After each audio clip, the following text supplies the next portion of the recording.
আপনি কি জানেন মাসে 15,000 টাকা ইনকাম করেও যদি হাতে কিছুই না থাকে, সমস্যাটা টাকার নয়, সমস্যাটা আপনার প্ল্যানিং চ্যাটের।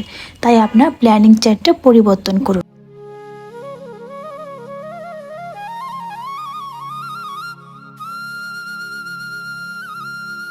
নমস্কার, কেমন আছেন সবাই? গ্রামীণ জীবনে নতুন আরেকটি ভিডিওতে সকলকে স্বাগত জানাই। আশা করছি আমার পরিবারের ছোট বড় নতুন পুরাতন সকল সদস্যরা বেশ ভালো আছেন। এই দেখতে পাচ্ছেন, এগুলো হচ্ছে আলুর চারা, অর্থাৎ আলুর বীজ চারা না। এই বীজগুলো আসলে রোপণ করার জন্যই নিয়ে যাচ্ছিল।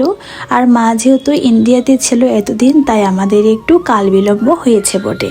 বেলা বাজে ওই 10:30টার মতন। আমি মাটির উনুনে রান্না চাপিয়েছি। চলুন আজ তাহলে কিছু ইম্পর্টেন্ট কথা আপনাদের সাথে শেয়ার করি। আপনি কি জানেন মাসে 15,000 টাকা ইনকাম করেও যদি আপনার হাতের কাছে মাস শেষে টাকা না থাকে, তাহলে সমস্যাটা আপনার টাকার মধ্যে নয়, সমস্যাটা আপনার প্ল্যানিংয়ে। আজ আমি আপনাদের বলবো মধ্যবিত্ত পরিবারের থেকেও মাস শেষে কী করে 3,000 টাকা আপনি সঞ্চয় করতে পারবেন। প্রথম স্টেপ হচ্ছে খরচ আগে সঞ্চয় করুন। বেতন পেলে 3,000 টাকা আলাদা করে রাখুন, যেটা হাতে থাকবে মোট 12,000 টাকা। ওটাতেই আপনি আপনার মাসের বাজেটটা তৈরি করুন।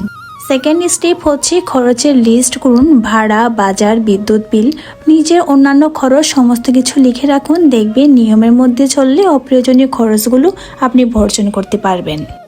আর সর্বশেষ স্টেপটা হলো একটু বুদ্ধি খাটিয়ে চলবেন। যদি গ্রামে থাকেন তাহলে আপনি কিন্তু আপনার উঠানে বা বাড়ির আশপাশে হালকা পাতলা সবজির বাগান করে সবজির যে বাড়তি খরচটি রয়েছে সেটিও কিন্তু হ্রাস করতে পারেন। আর তার পাশাপাশি গ্রামে ছোট ছোট বাচ্চা, হাঁস মুরগি, সেলাই, রান্নাবান্না সমস্তটা কিছু করে আর ঘরেই বসে ইউটিউবিংয়ের কাজ করেও কিন্তু আপনি অনেকটা সঞ্চয় করতে পারেন। একটা কথা সবসময় মনে রাখবেন, সঞ্চয় বড় লোকদের অভ্যাস না, সঞ্চয় সচেতন মানুষের সিদ্ধান্ত। আজ 3,000 টাকা, আগামীকাল সেটা আপনার সাহস, নিরাপত্তা এবং আত্মসম্মানের প্রতীক হয়ে দাঁড়াবে। পা ধুয়ে তারপর ওই কি বলে লোশনটা মাখবেন।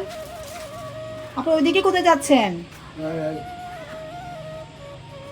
লোশন মেখে মোজা টুপি পরেন, তারপর চা খেতে আসেন, তারপর বিয়ে হয়ে যাবেন। আজ আমার ক্লান্তও লাগছে বটে। আমিও অল্পটুকু কাজ করে নিয়েছি। যা রান্না করা হচ্ছে ওটা আমি আসলেই রান্না করতে পারি না, তাই তাদের সাহায্য নিতেই হলো। এখানে দেখতেই পাচ্ছেন রান্না বান্না মোটামুটি শেষ বলতে টোটালি শেষ। তো আমি আমার ভিডিওটি আর বেশি দীর্ঘায়িত করছি না। যে যেখান থেকে আমার ভিডিওটি দেখেছেন সকলকে অসংখ্য অসংখ্য ধন্যবাদ। সকলে ভালো থাকবেন, সুস্থ থাকবেন এবং নিজের পজিশনে অবশ্যই সন্তুষ্ট থাকবেন। আর হ্যাঁ, আপনি আপনার জন্য কত টাকা করে মাসে সঞ্চয় করেন বলতে ভুলবেন না কিন্তু।